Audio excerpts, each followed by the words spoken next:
dulu badan kau bagi kapih bagai. Untuk ada lagi kapih sadonyo. Kerajo mubazir tu. Kapih itu diagi dibawa duburnya saja. Mengantisipasi kok ada cairan nanti supaya tidak merembes ke kain kafannya, diagi kapas di bawah duburnya itu. Ikut sadonyo bungkus jo kapih, Pak. Ya kan? Apa pula dibungkus pakai kapas?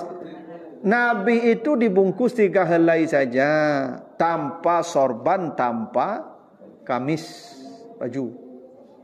Nah, cuma kita aja yang ingin sempurna, yang ingin enggak apa namanya itu ya, ya sebenarnya enggak, ya kalau kapih semuanya tu bazir tu. Mangga kapih dagi di dado bagai. Dagi di liye bagai. Gunanya ya, dagi lo bantah bagai. Tidak ada gunanya itu. Kalau untuk di bawah pantatnya okeylah untuk mengantisipasi cairan. Tapi yang di ketiak, yang di kuah gunanya. Ya itulah. Tidak ada ya contohnya, tidak ada Nabi begitu. Sahabat pun tidak diberlakukan begitu. Istri anak Nabi juga tidak ada yang begitu. Ya, dibungkus saja, bungkus 3 helai selesai.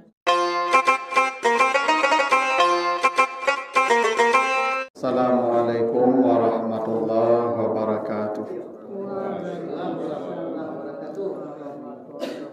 Alhamdulillahi rabbil alamin.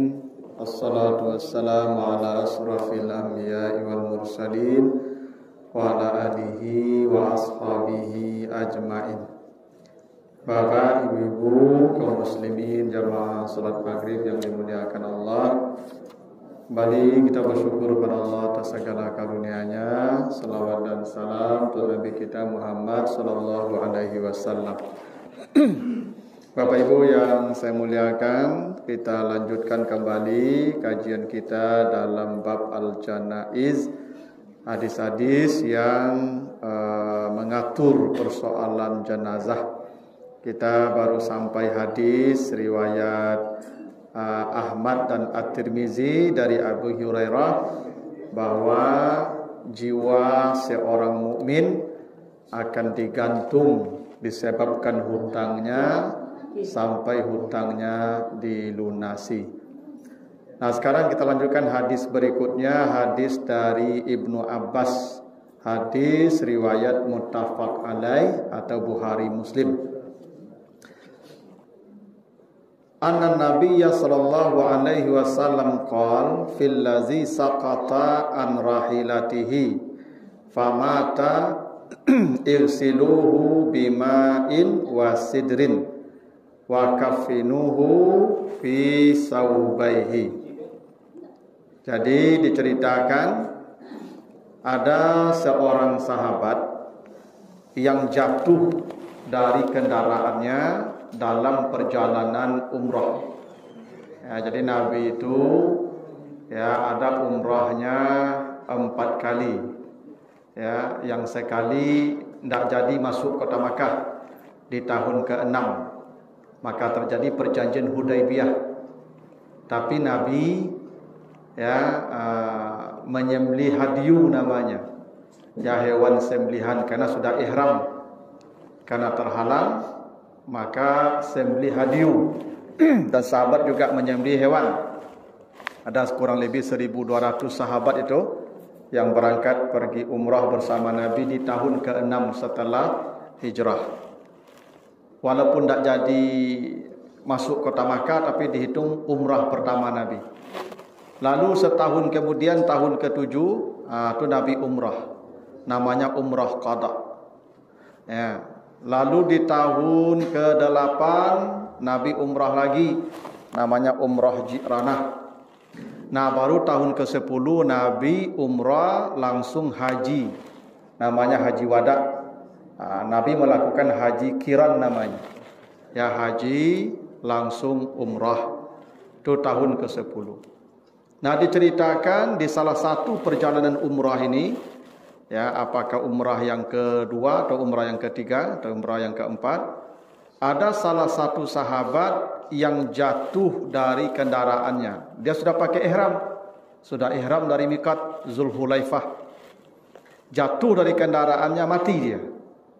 kata Nabi, mandikan dia dengan air yang dicampur bidara.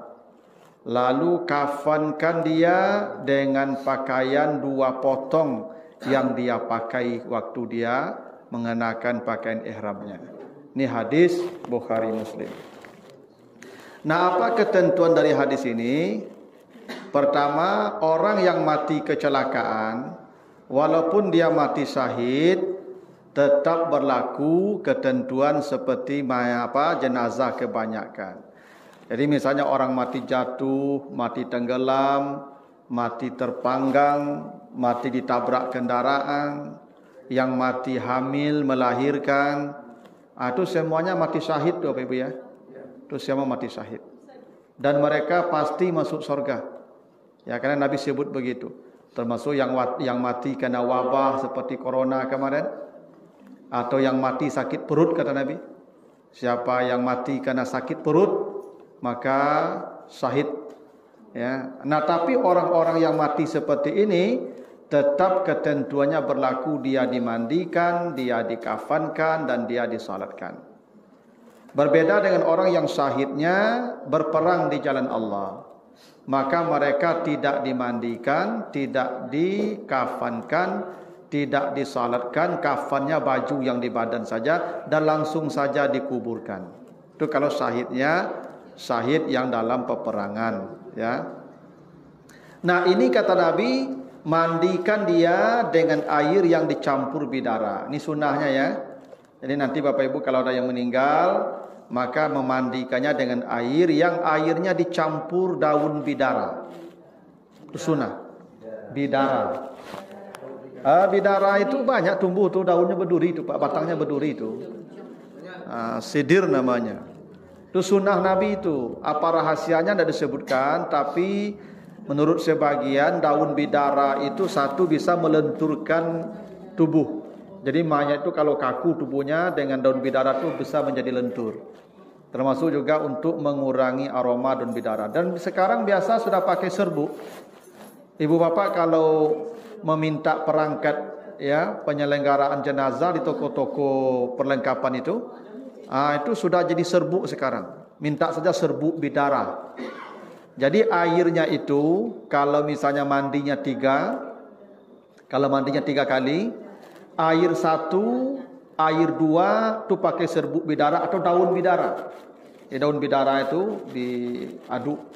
Dan nanti air ketiga, air terakhir, kalau mandi terakhirnya, mandi 3, itu nanti baru airnya ada ketentuannya dicampur dengan kafur barus. Nanti ada hadisnya. Nah, jadi mandi itu memang airnya dicampur bidara.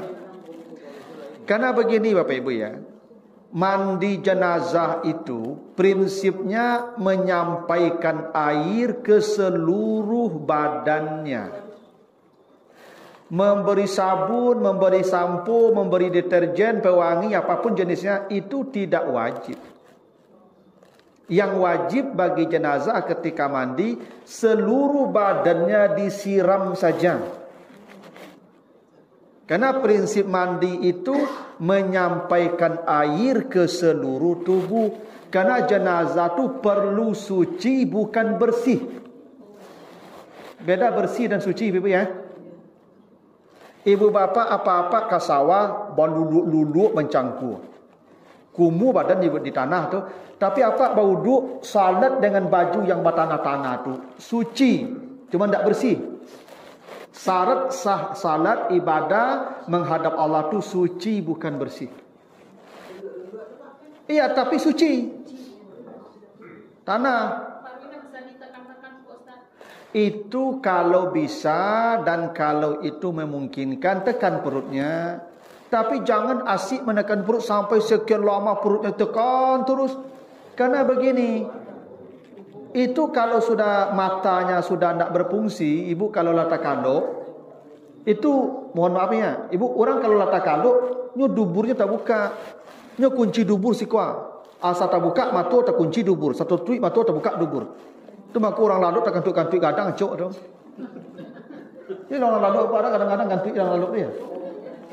Laput-laput kantuknya tu, tak malu dia kantuk itu. Iya. Ketika mata tertutup, dubur terbuka. Ketika mata terbuka, dubur terkunci. Kunci dubur si kuat. Itu makok laluk membatalkan salat, membatalkan wuduk. Kenapa tidur membatalkan wuduk? Kalau laluk terbuka duburnya begitu, pasti ada mambui keluar tu. Pasti itu. Ya. Nah, orang yang mati itu duburnya sudah los. Kalau ditekan terus, pasti keluar cairan. Tak dapat tidak. Sampai 2 jam, 3 jam memandikan tidak akan selesai itu kalau berhenti kotoran keluar dari duburnya itu. Tekan saja sekedarnya. Habis itu siram. Kalau ada kena tu ada kafan, ada kapas tadi itu. Taruh di bawahnya itu. Tak batal pula tu urusan. Karena yang penting sampai air ke seluruh tubuhnya. Karena begini Pak Ibu. Jenazah itu junub tidak junub, dia junub. Jenazah itu secara otomatis junub. Tu maka wajib dimandikan junub. Ada jamaah saya di sini, Tabiang ni Pak Ibu. Beliau tanya, Ustaz, dulu suami saya Ustaz, mohon maaf Ustaz ya, meninggalnya habis berhubungan suami istri. Ya, habis berhubungan mati Pak. Ya, sasangok mungkin. Ya, walah gae apa je ya kan agak-agak lah. Mati. Tu ba carut satu, ba orang memandi tak tahu usulnya junub loh. Lesa mandi tu satu, nya tak nya junub je kan. Sangkonya mandi orang mati ko sama je mandi awak biasa. Hendak kalau mandi awak biasa untuk kebersihan, kalau mandi mayat untuk kesucian. Makanya awak kalau mandi biasa orang yang duit tak berniat dia mandilah, siram saja. Kalau bersih, menghilangkan aroma bau. Kalau orang mati itu bukan bersihnya, sucinya. Itu maka niat sengaja aku memandikan ini jenazah. Begitu disiram penuh full air kena ke tubuhnya, angkat saja, dia sudah suci. Tak perlu gosok-gosok dia sabun itu. Taklah Pak, menggosok dia sabun kau tak wajib lah Pak. Ha? Ya tak perlu. Apalagi nyolah lama sakit, lama terlatak lelapuk kulitnya mah. Ya tak? Digosok-gosok juga nanti itu terkelupas dah itu. Ha? Air siram saja. Begitu Bang Mak. Karena kita hanya suci. Karena ada orang bersih tidak suci, ada orang suci tidak bersih. Ibu kalau misalnya mohon maaf nih, junub, lalu mandi di kolam kecil itu, kalau mandi di hotel kan ada tu, di kamar hotel ada bak lalu tu, model kabau, kanangan kabau tu. Ini kabau kadang-kadang macam tu. Kan? Apa? Betul. Golek-golek tu Pak, dalam air lubang apa tu, lubang ketek tu. Inya bersih tu, bersabun tapi tak suci, tak bisa salat. Karena tak boleh mandi junub, tak sah mandi junub di air yang tidak mengalir. Secara fisik dia bersih, tapi secara syariat dia tak suci. Dia tak boleh salat. Ada orang junub Ibu, payah ke watang air turun tu, mencabu ke watang air tu, mencabu saja segak saya tamini tu keluar leh. Tak sabun kalau dia suci, tapi tak bersih. Ya selama tak ada najis, maka salat. Gitu. Nak jenazah ni yang penting sucinya. Mensucikan jenazah, siram dengan air seluruh tubuhnya dengan niat memandikan dia. Ya. Tapi sunnahnya ada dikasih daun bidara tadi.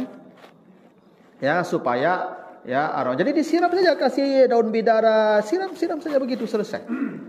Cuma kita sekarang kena banyak teknologi yang bisa membantu, seperti ada sabun, sabunnya pun sudah sabun cair gitu ya. Baguslah. Bertambahlah wanginya mayat itu. Tambahlah apanya? Ya, baiknya, bersihnya. Ya, bahkan kalau bisa sabun tu jangan sabun yang karih tu digosok ni kayaknya. Dikeluarkan busanya dulu. Baru digosokkan ke badannya tu busa tadi. Jadi jenazah itu ya, yang wajib itu menyiram rata ke seluruh tubuhnya. Sabun tak wajib. Menekan perutnya tu tak wajib.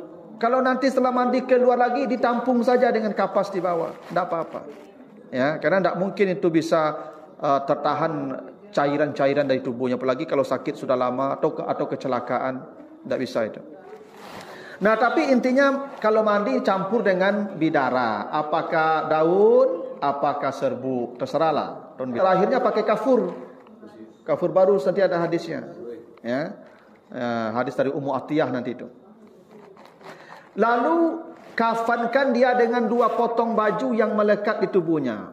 Artinya satu kafan itu tak mesti 3. Boleh 1, boleh 2. Ini buktinya nih, kata Nabi, dengan 2 potong kain yang dipakainya. Ya sunnahnya 3 memang, ganjil. Tapi kalau ada 1 saja, kalau ada 2 saja. Tak mesti mencari juga 3. Buktinya orang ini dikafankan dengan 2 potong. Tak 3 potong, tak 5 potong. Iya boleh, artinya tak mesti pula harus ganjil. Dalam kondisi tertentu seperti ini, mungkin payah di mana ke dicari, ada orang tahu menjual perangkat seperti awak kini kan. Yang baju dipakai saja. Yang kedua, kafan itu tak mesti berbentuk pocong. Ini seperti apa pakaian ihram yang dipakai? Sarung kan? Serongan tak? Tu kalau badan kan? Kayak begitu kuburkan kata Nabi. Yang penting dia dikubur menutup aurat. Kafan itu afdalnya apa? Yang intinya prinsipnya mayat itu menutup aurat masuk lahat. Dibikin pocong itu kesempurnaan supaya mudah saja proses masuk ke lahatnya. Ditutup, diikat. Tapi kalau seperti yang dipakai seperti pakaian ihram, masukkan tak apa-apa. Boleh. Cuman kita kan tak biasa melakukan begitu. Yang biasa kan dibungkus, ya, kayak pocongnya. Ya, baguslah. Tapi kalau ada nanti orang di kuburan ibu pakaikan sarung, dia pakai baju kuburan deh, boleh. Tak apa-apa. Dan pernah terjadi di masa Nabi. Iya, lihat kondisinya juga Pak. Ya, tapi ini tidak sesuatu yang haram, yang dilarang. Kalau jenazah tidak dibungkus. Dibungkus itu keutamaannya saja. Yang penting jenazah itu dikubur dengan menutup aurat. Ya. Dan ini Bapak Ibu ada penjelasannya. Kenapa disuruh Nabi dia pakai ihram dikubur? Karena fa innahu ya'ti yaumal qiyamati mulabbiyan. Karena orang ini nanti menghadap Allah bertalbiyah dia. Sambil bertalbiyah, labbaik Allahumma labbaik gitu. Orang nanti di akhirat ketika kiamat hari berbangkit berteriak-teriak, ya wailana mamba'asana mim marqadina haza. Ya Tuhan, celakalah kami, kok ada hari berbangkit seperti ini. Tapi orang yang pergi ihram ni kalau mati kata Nabi, dia akan bangkit, labbaik Allahumma labbaik. Kami datang ya Allah, kami datang ya Allah. Tu maka ibu kalau pergi umrah, minta mati situ. Ya, tak apa-apa minta mati boleh di situ. Ya, kalau tak mati alhamdulillah balik. Ya, mana tahu Pak dikabulkan doa. Kalau minta mati dalam begitu ya Allah, kalau ini mati kebaikan untuk saya di sini, matikan saya di sini ya Allah. Tapi kalau hidup baik, hidupkan saya. Boleh minta begitu Pak. Yang tak boleh tu minta mati dek payah. Bila surah di situ. Ya Tuhan, lama rasai mana kau sakit dah sudah lah kau matian selesai kau Itu kafir tu Pak, putus tu. Tapi kalau ibu pergi haji, ya Allah, kalau saya mati, itu ibu anak ibu di belakang. Ya, kalau dia minta, ya Allah, kalau saya pergi haji ini, kalau ini kebaikan saya mati di sana, matikan saya di sana, ya Allah. Mati ibu, nanti ibu mati di waktu haji dan umrah tu datang menghadap Allah, labbaik Allah. Dan itu spesial. Tak banyak orang yang mengucapkan itu ketika hari berbangkit. Kebanyakan manusia hari berbangkit mengucapkan kalimat tadi, ya wailana, celaka kami, celaka kami. Dia tidak celaka, labbaik Allahumma. Itu tu. Makanya yang mati dalam keadaan baik seperti haji umrah itu, maka dia nanti di hari kiamat keadaannya baik pula. Yang mati sedang sujud, nanti dia datang ke Allah dalam keadaan baik juga. Yang mati sedang pengajian seperti ini, kalau ada yang mati, nanti menghadap Allah dalam keadaan baik. Ya. Yang mati sedang puasa. Ada mantan rektor UIN ya, Pak Profesor Sirajuddin kan, meninggal di hari Kamis Pak. Sidang saksi di pengadilan. Meninggal beliau di hari Kamis, sedang berpuasa tu Pak, jam 2 tu. Belum berbuka itu. Sedang puasa Senin, sedang puasa Kamis itu. Yang kayak begitu tu Pak. Yang mati sedang baca Quran, mati sedang ngajar, mati sedang jadi imam, sedang ceramah, sedang khutbah. Yang begitu tu. Nanti dia menghadap Allah spesial keadaannya tu. Kayak orang yang mati umrah ini kata Nabi. Fa innahu ya'ti yaumal qiyamati mulabbiyan. Gitu. Ini mati-mati yang di tempat yang baik ini pasti baik. Ya. Ciri-ciri mati yang husnul khatimah di tempat-tempat yang baik. Ya, tapi kalau mati di lokalisasi tidak mungkin itu baik. Ya. Iya. Mati sedang bakoa, tidak mungkinlah baik. Ya, sedang karaoke, mati, tidak mungkinlah baik. Mana tempatnya sangat baik? Bagaimana pula tempat itu?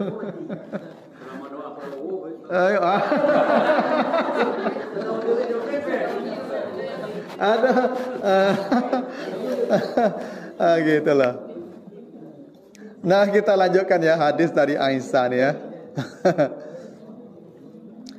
Hadis dari Aisyah, ini hadis riwayat Abu Dawud dan Ahmad. Lama aradu ghusla Rasulillah sallallahu alaihi wasallam qalu wallahi ma nadri ya nujarridu Rasulullah kama nujarridu mautana amla.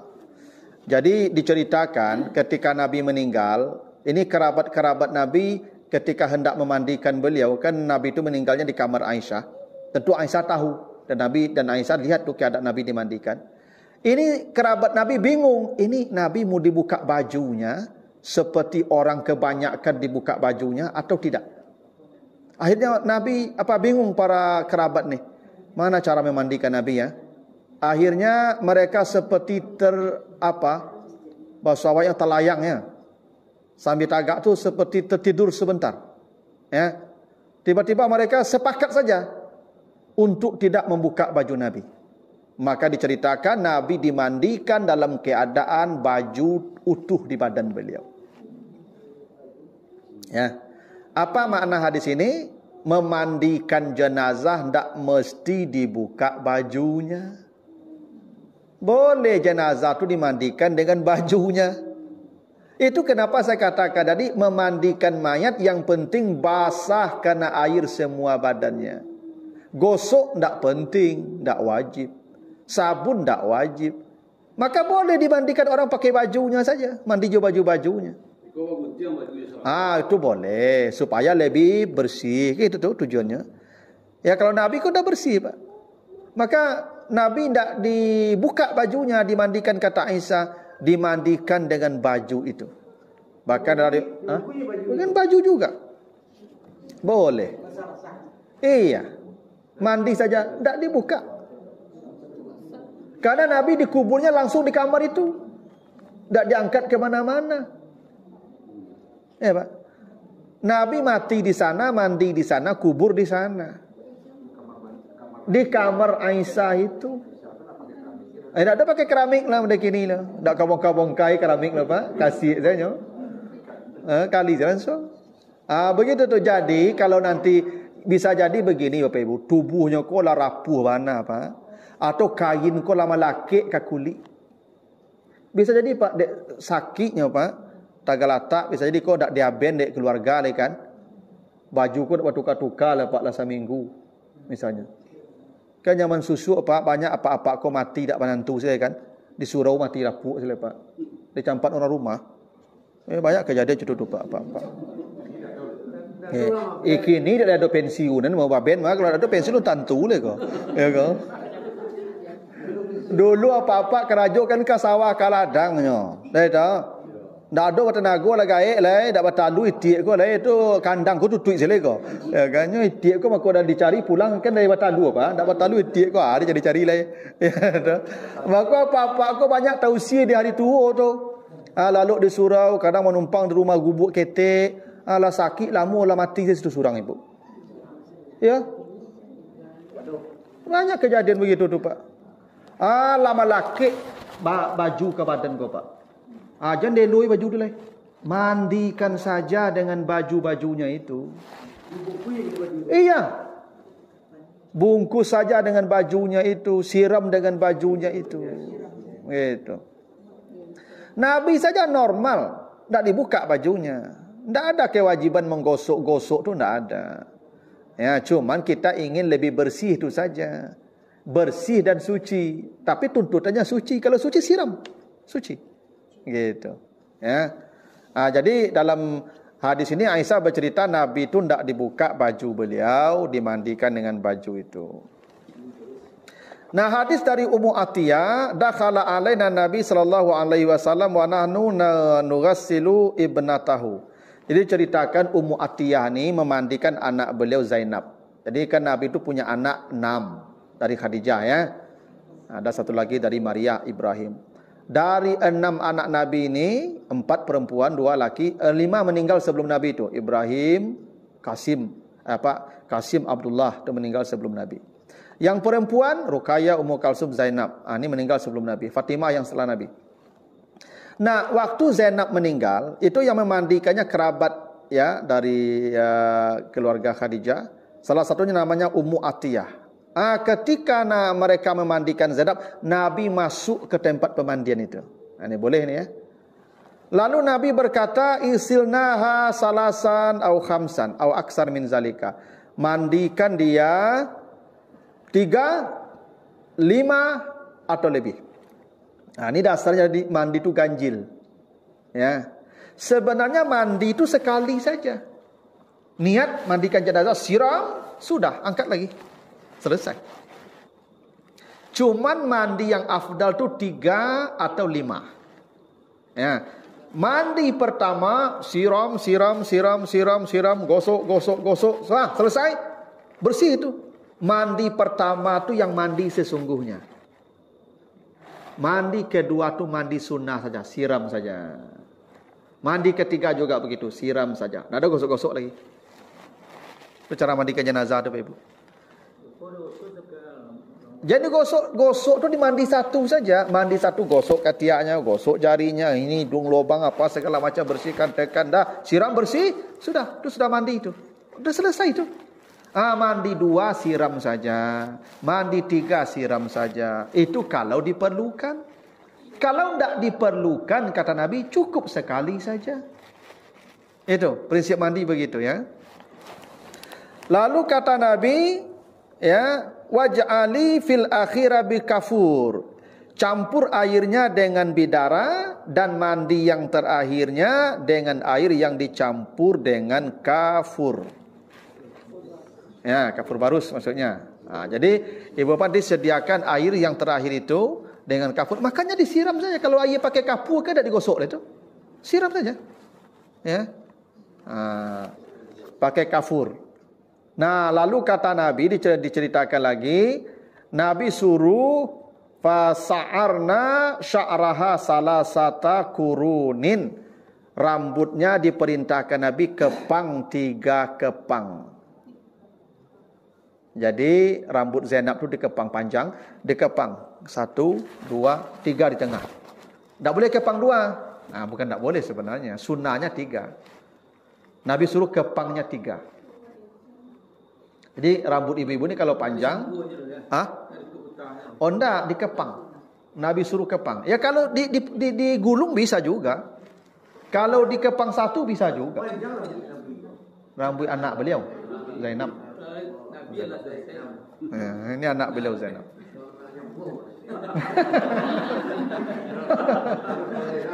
Ya. Yang penting lenamu duduk dengan ceramah lah tu.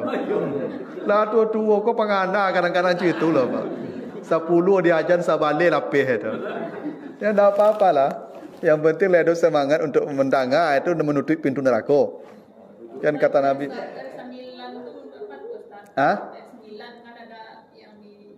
Tidak ada air 9. Di mana pula dasarnya air 9? Ada, itu tradisi saja itu. Tidak ada.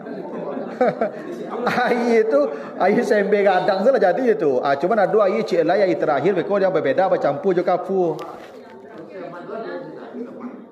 Kalau piamanku banyak tetapunya Pak, tetek bengeknya sampai mengaji seratui Pak. Panjang urusan kalau mati kok Pak. Ya toh. Iya.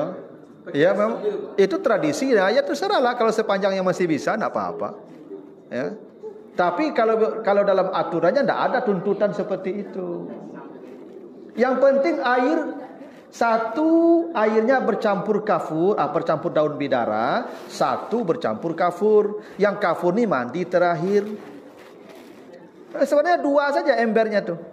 Ember mandi satu, mandi dua, lalu ember mandi tiga. Jeruk nipis itu pengganti bidara mungkin. Kalau bidara tidak ada, pakai jeruk nipis karena itu menghilangkan aroma. Dulu udah bagi orang Arab bidara itu yang paling mudah mendapatkannya. Ya. Lalu hadis berikutnya, ya hadis dari Aisyah juga, hadis Bukhari Muslim. Kufina Rasulullah sallallahu alaihi wasallam fi salasati aswabi baidin ya suhuliyatin min kursufin laisa fiha kamisun wala imamah. Jadi diceritakan Nabi itu dibungkus dengan 3 kain putih. Ya, kafannya 3 kain putih, tidak ada baju, tidak ada sorban. Kafan Nabi. Jadi Nabi itu dibungkus saja 3 helai. Ya, dengan kain berwarna putih. Tidak ada baju, tidak ada sorban. Maka baju dan sorban itu sunat saja, mau ditambah sempurna saja. Yang pokok dia dibungkus saja, yang ditutup auratnya. Nah, kalau kita kan dibikinkan baju Pak ya. Tambah lo serongnya bagai apa? Kambannya ya. Kan sarung apa serongnya. Baru bungkusannya 3. Tambah lo kapeh bagai ya. Ya bagi lo bantah bagai. Iya. Tidak ada. Kafan itu bungkus saja, 3 helai kain, bungkus saja. Seperti apa membungkus apa? Benda biasa, lapek. Kayak begitu aja. Kadang kapas kok Pak, seluruh badan kau bagi kapih bagai. Untuk ada lagi kapih sadonyo. Kerajo mubazir tu. Kapih itu diagi dibawa duburnya saja. Mengantisipasi kok ada cairan nanti supaya tidak merembes ke kain kafannya, diagi kapas di bawah duburnya itu. Ikut sadonyo bungkus jo kapih Pak. Ya kan? Itu kehidupannya berangnya tuh Pak. Iya. Iya betul lah. Apa pula dibungkus pakai kapas. Nabi itu dibungkus 3 helai saja, tanpa sorban, tanpa kamis baju. Cuman kita aja yang ingin sempurna, yang ingin enggak apa namanya itu ya, ya sebenarnya enggak, ya kalau kape semuanya tu bazir tu, nggak kape dagi di dado bagai, dagi di liye bagai, gunanya, ya, dagi lo bantah bagai, tidak ada gunanya itu. Kalau untuk di bawah pantatnya, oke lah untuk mengantisipasi cairan. Tapi yang di ketiak, yang di kuah gunanya, iya itulah. Tidak ada ya contohnya, tidak ada Nabi begitu. Sahabat pun tidak diberlakukan begitu. Istri anak Nabi juga tidak ada yang begitu. Ya, dibungkus saja, bungkus 3 helai selesai. Begitu. Nah, begitulah dulu Bapak Ibu ya.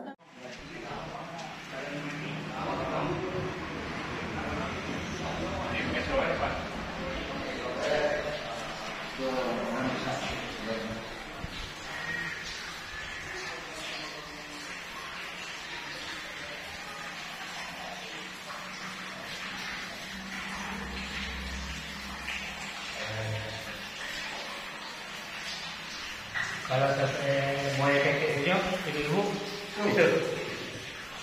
Oh, ya itu ya. Satunya ada yang harus dulu. Jadi kita sesuaikan dengan kita sesuaikan dengan kondisi.